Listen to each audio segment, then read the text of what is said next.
Taigi šį vakarą mes kalbamės apie tai, ką mes esame pasiryžę, kad atsikratytume svorį. Geriau mirusi, bet už tai liekna tokia šio vakaro tema. Ir dar viena mūsų šio vakaro pašnekovė, tai Aušra Stančikienė. Labas vakaras. 3 metus ši moteris gėrė tik balintą kavą, valgė sausainius ir tepdavo sūrelį. Vienu metu jis svėrė vos 46 kilogramus. Ir dabar, kai jis suvalgo, neslepia, kad vemia, nes išsivystė toks refleksas. Tai narkotikas. Mesti svorį, tai tarsi narkotikas, taip sako mūsų Aušra. Tiesa? Taip, mano pradžia tiesiog aš papasakosiu, kad aš jau savo buvau labai nebegraži, tai buvo daugiausia svorio 84. Ir aš sakydavau, kad aš guliu ir dar šalia manęs kažkas. Tai tiesiog prie mano 1,65 m tai buvo pakankamai. Tvirtai stovėjau ant kojų. Ir mano atveju aš nevartojau kokių nors vaistų, neieškojau stebuklingų piliulių, buvau tinginė, kuri tingėjau sportuoti, nes buvo gėda, kad kaip čia storas ir dar žiūrės, kad tu judi ir nepatogu eiti, tarsi norėtųsi, bet jau nebegali, nes esi storas, vertini save šitaip. Ir pirmas žingsnis, ką aš dariau, ieškodama laimę, susikroviau lagaminą ir išvažiavau į Kepenio sveikatos mokyklą. Ir tai buvo vasario mėnuo, buvo šalta žiema ir sakiau, darysiu viską, neėsiu ten ir lipsiu į tą ledinę jūrą. Bet jau tik ne į jūrą. Ir tas mano įspūdis, kad aš visa stora, 84 kg, visa savo negraži, visokia valgusi. Ir ryte reikia bėgti. Ir tas toks tursenantis bėgimas, o aš negaliu, mano kojose asfaltai lindusios, aš savęs nepanešu ir aš matau bobulytę šalia manęs. Ta bobulytė apvalaina, žandžiukai rūžavi, bet jinai tursena laiminga. Ir ten visi optimistiškai įlindo į jūrą, įlindau ir aš. Ir va tas pirmasis stresas mano atveju man suteikė džiaugsmo. Tai, kad aš save nugalėjau. Bet kiek jūs numetėte, kad pradėjot kitaip tariant visai kitaip? Pati pradžia tai buvo nuo 84 iki 46.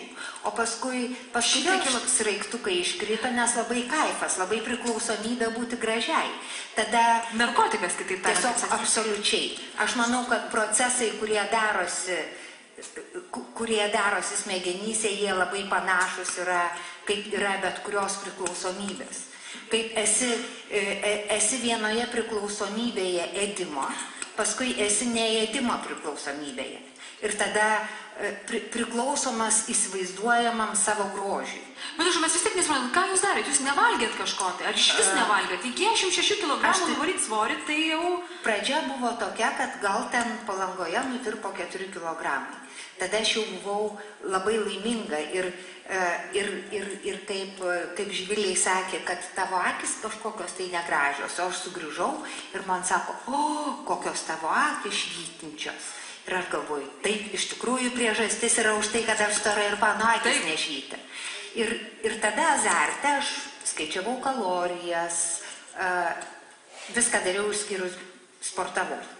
Tursenausi rytais, bet neilgai. Paskui atsirado priežasčių, kodėl aš to nebegaliu daryti.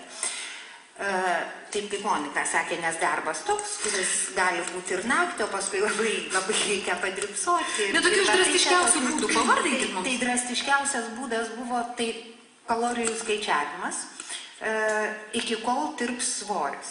Ir aš valgiau 3 mėnesius po 500 kalorijų.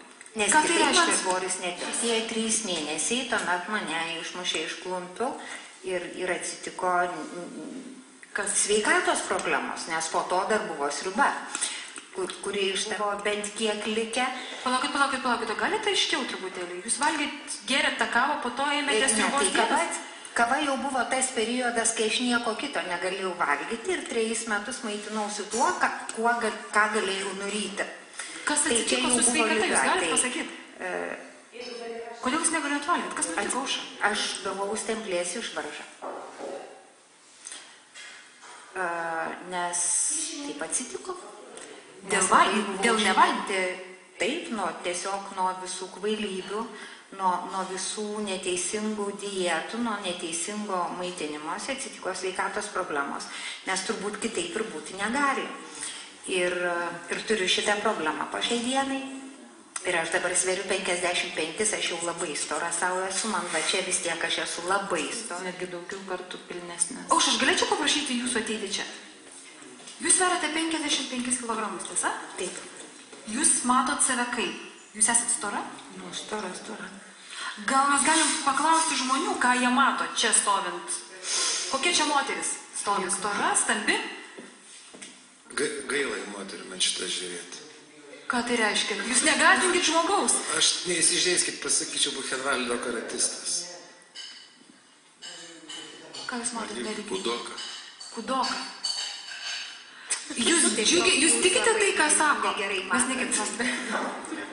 Ar jūs tikit, ką sako, ar jūs vis dėlto, kaip sako, praleidžiat pro ausis, tegu jie šneka?